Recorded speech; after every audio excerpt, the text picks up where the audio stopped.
have to carry the dog's whole social and regulatory world. And that's it from me.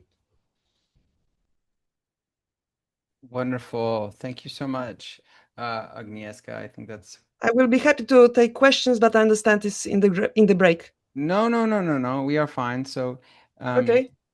we will have right now, I'm just sorry, I'm just looking at the times I have. We'll actually have about 25 minutes where we can take questions and Okay. comments from people and myself. I believe my co-conspirator Agni might have a couple questions himself, but first I'll go to the Q&A. But even before that, I want to say thank you all really for your fascinating presentations. And this is actually a great indication of kind of at least partially what I was envisioning for the conference is bring together people who are working on human animal relations, but not just in one niche area. So maybe not even a lot of people may say focus on a workshop on dogs represented in literature, or dogs represented as, say, vehicles or companions for certain kinds of deities. But I actually like looking at relations across the spectrum. So kind of moving from the realm of mytho-historical representations in the case of Bhairava, or the case of the representation of dogs in apocalyptic fiction, and then also in the case of actually how dogs are relating not just to humans but other dogs in your work. So thank you so much. I'm going to first go to the Q&A and make sure we get there first.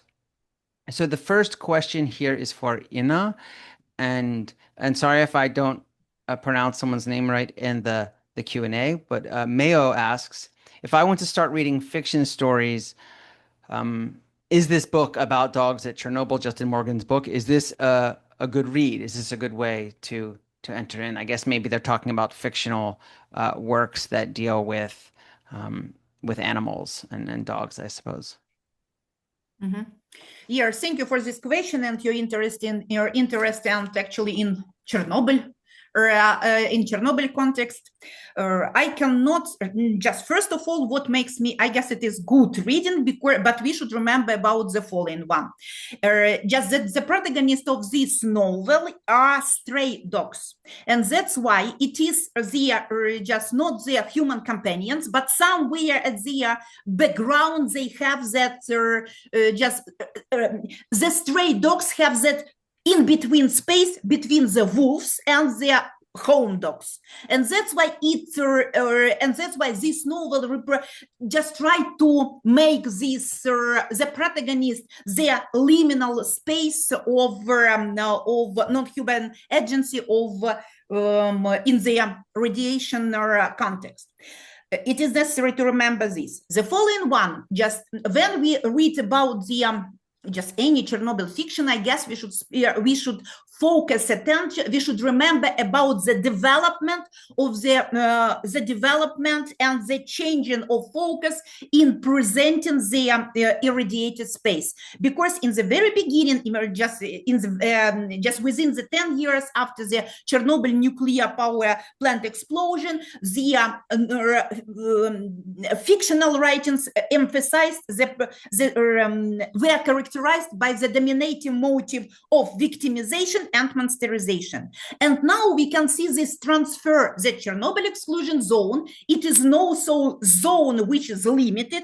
It is transparent, and Chernobyl nuclear zone within all the human and non-human agency coming and living, they consider the radiation, invisible radiation contamination as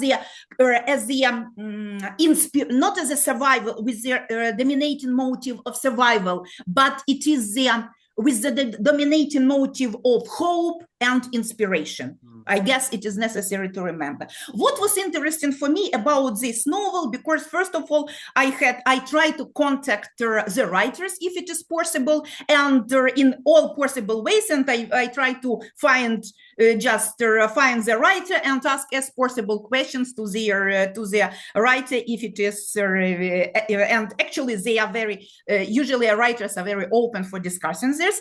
And what just attracted me just in this novel about that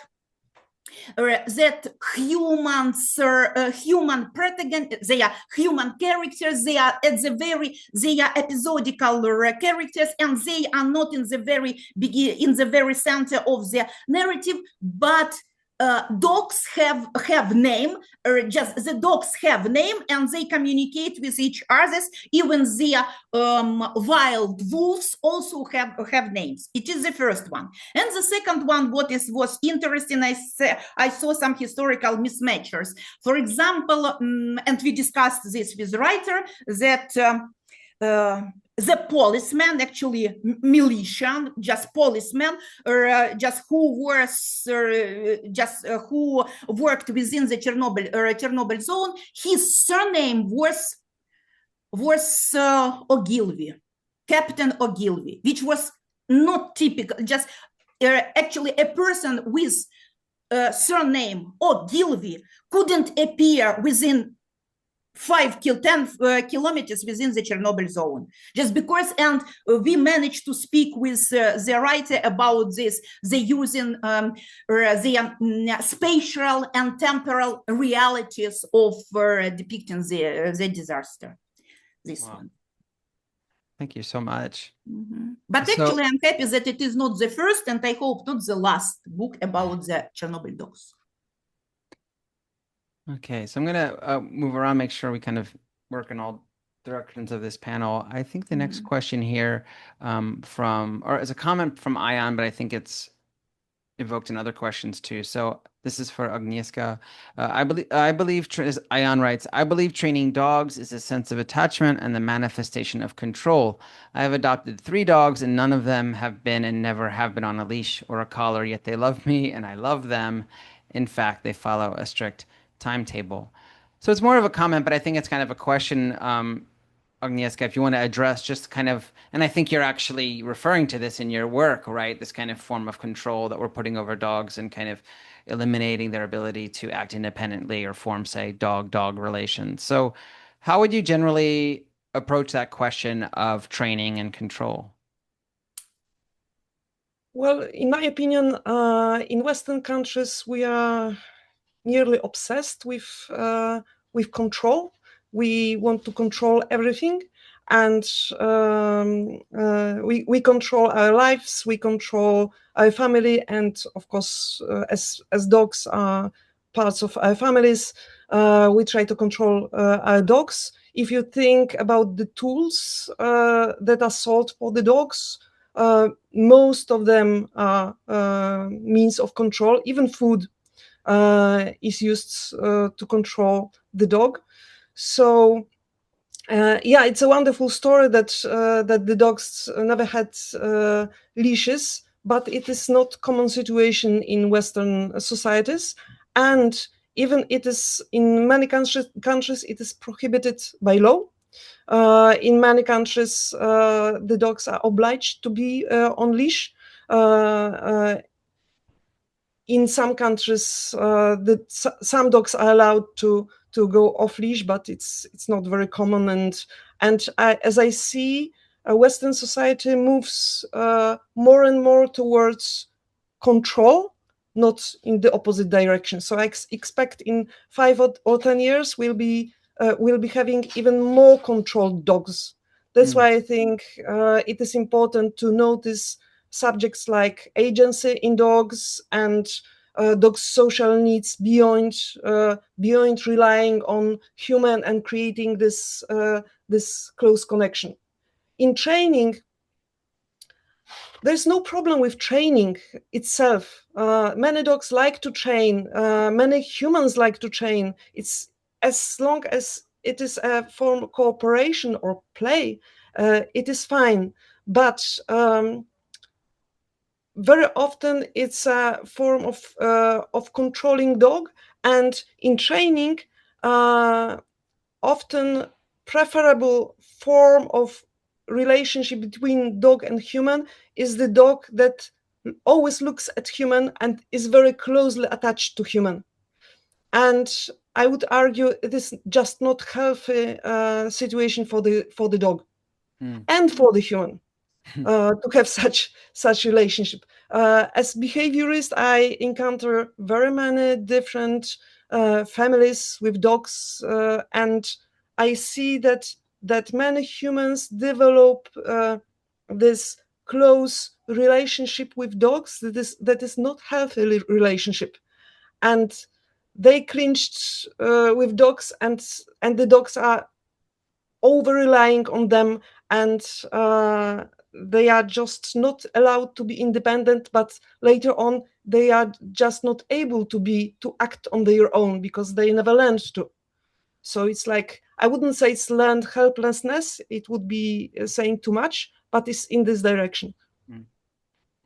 Thank you for that, the response. There's a few other questions for you about, I think, specifically kind of training issues and other things, and we'll get to those. I'll hope to get to as many as possible. I should also mention before I move forward that I'm sure all of our speakers welcome your kind of questions if you want to email them. So if any of the speakers want to put your email addresses yourselves into the chat, then folks here might be able to ask more particular questions.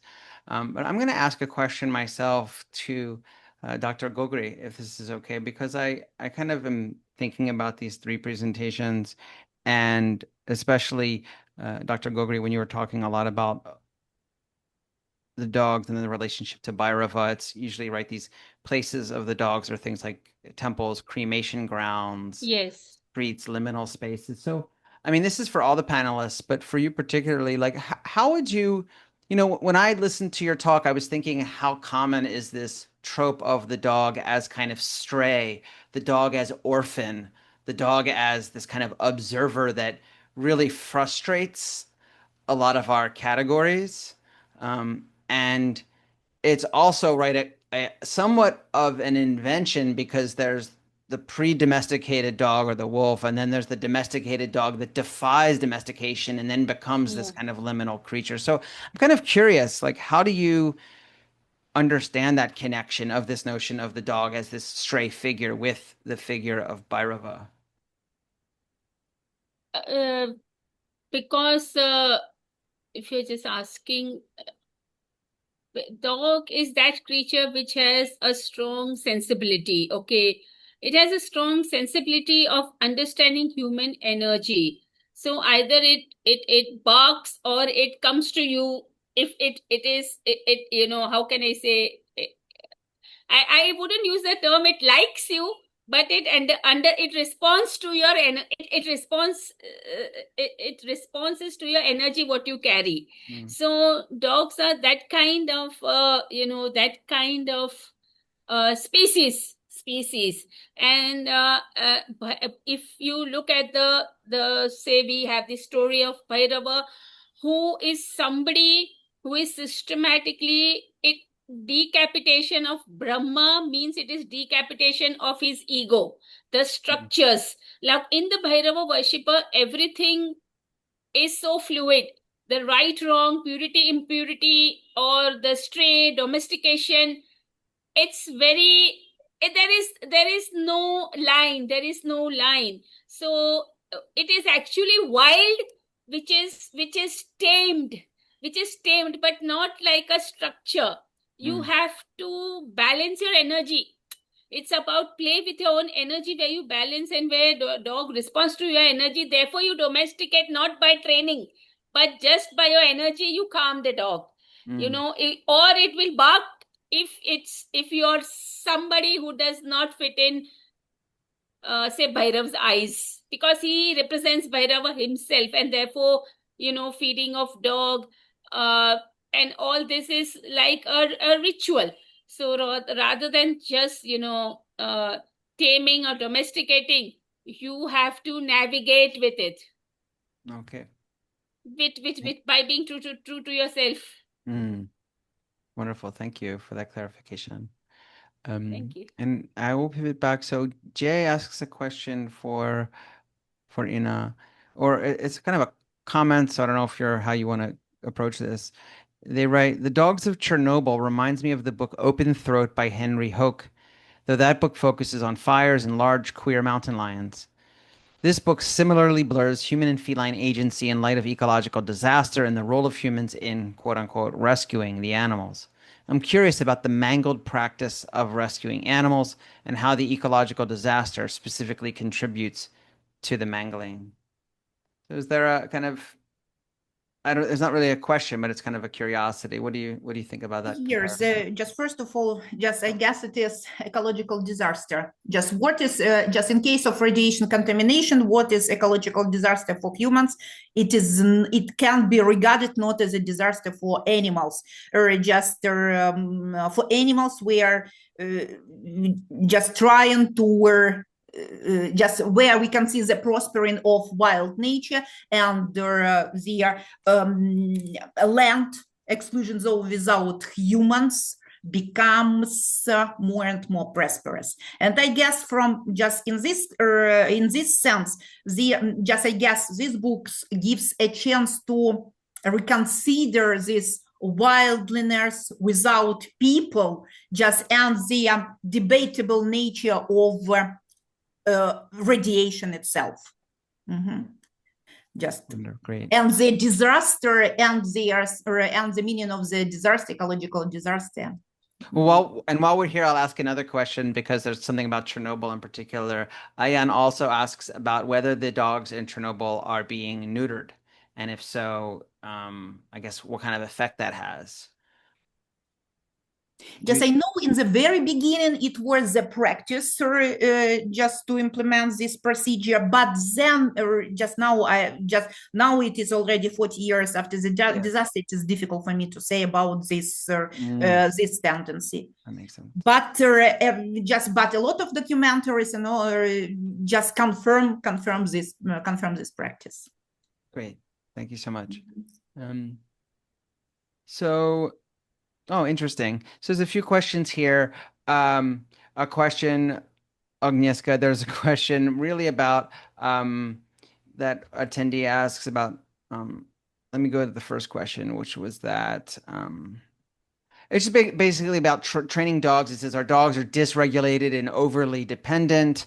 This is a two-part question that the same person also asked that we can no longer have guests over. The dogs have become overly defensive, aggressive, and dependent. So also just what is kind of your approach? Or I would say in these kinds of instances, do you also kind of see these as symptoms of overdependence, over control, and so on, just historically between humans and dogs? Yeah, I think it is a good example of how dependence can become self-reinforcing.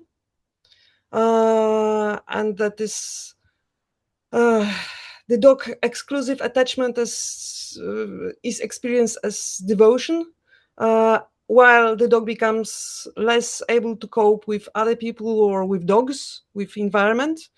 And that leads to further restrictions that these restrictions strengthen dependence.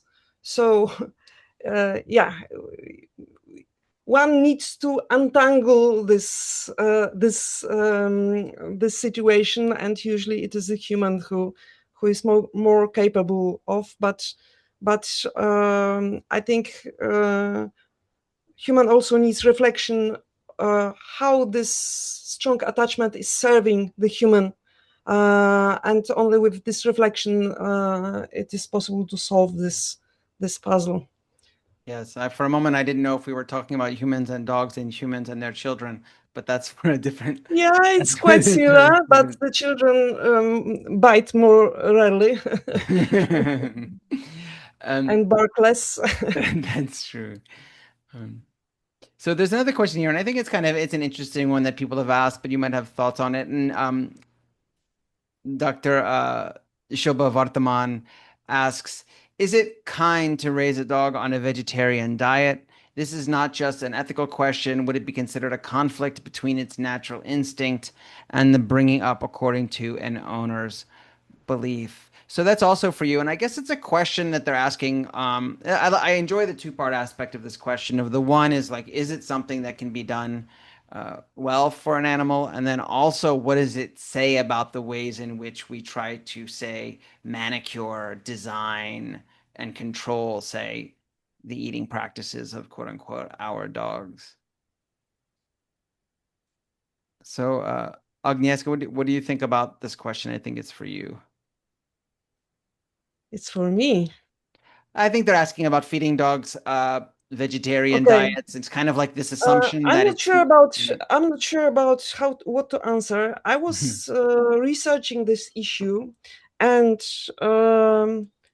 some foundation asks me to look for evidences that it is not healthy to feed the dog vegetarian or vegan diet, and I couldn't find any evidence.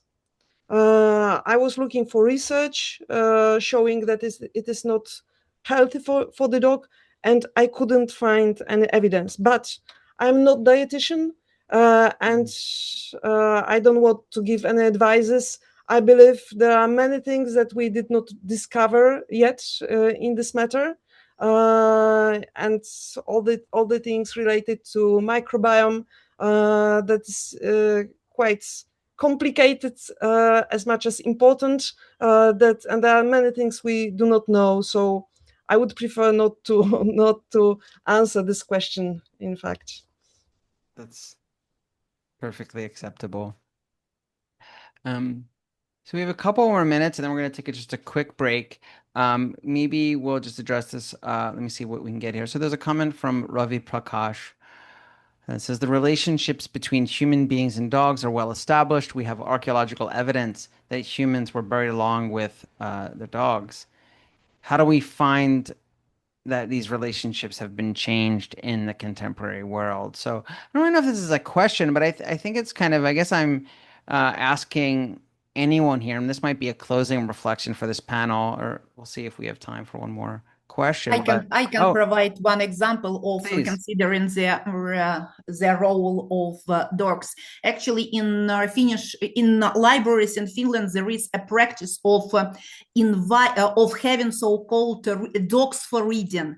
When children take it is possible to invite a dog for reading when children try to when children are at the initial stage of trying to read, and it is possible to invite a human, just a human with dogs, and then children are learning how to read, but they read to dogs. That's why I guess it is reconsidering of this role. Thank you. Anyone else have a reading? Oh, thank you. Anyone else on the panel kind of have a thought on this one? There is one other question, though, I can also ask. I appreciate how people in the audience have just thought about things outside of the context of your papers, because I really do think presentations are just kind of fodder for reflection. So one more, and then we'll take a pause. Yifan writes, in cases such as the widely discussed Wang Wang dog incident in Jiang, Guangdong, China, where online discussion was reportedly heavily censored. I think this was a relationship where children actually, young people were kind of beating a stray dog. I'm not super familiar with the case. How should scholars of human animal studies interpret the relationship between restrictions on public debate, animal welfare, advocacy, and broader human rights? Is it possible that in contexts where public discussion of human rights is constrained, advocacy for animal rights can also become limited because it creates space for wider civic and ethical reflection? This is a big question to end on, but I think it's asking mostly about how do we discuss questions of, say, situations of animal rights and human rights, and what is a lot of, say, like the ethnocentrism that can often feed into these debates. So I don't know, is anyone here have any thoughts on these kinds of situations where we have to discuss human and animal rights in this kind of context? I think in the chat, Yifan has dropped some information. Am I correct in that? Yes. Great. Well, thank you for sending that along, Yifan. I'm sure we'll all open that link and learn more. It's sometimes hard to, I think, weigh in if folks are not as, say, familiar with the details of the situation. But if I'm not mistaken, we're right up on time before we take just a 5-minute break. But before we end, I want to say thank you so much to our 3 panelists for kicking off the first panel here today. And we're going to take a 5-minute break and then come back and move from dogs to chickens for a panel that's discussing a lot of the politics and issues around free range, cage free, and other type animal welfare propositions. So thank you all so much. Thank you very much. Thank you. Feel free to drop any information for our audience in the Thank chat. If you you. want the website or email address or anything else, feel free to do that.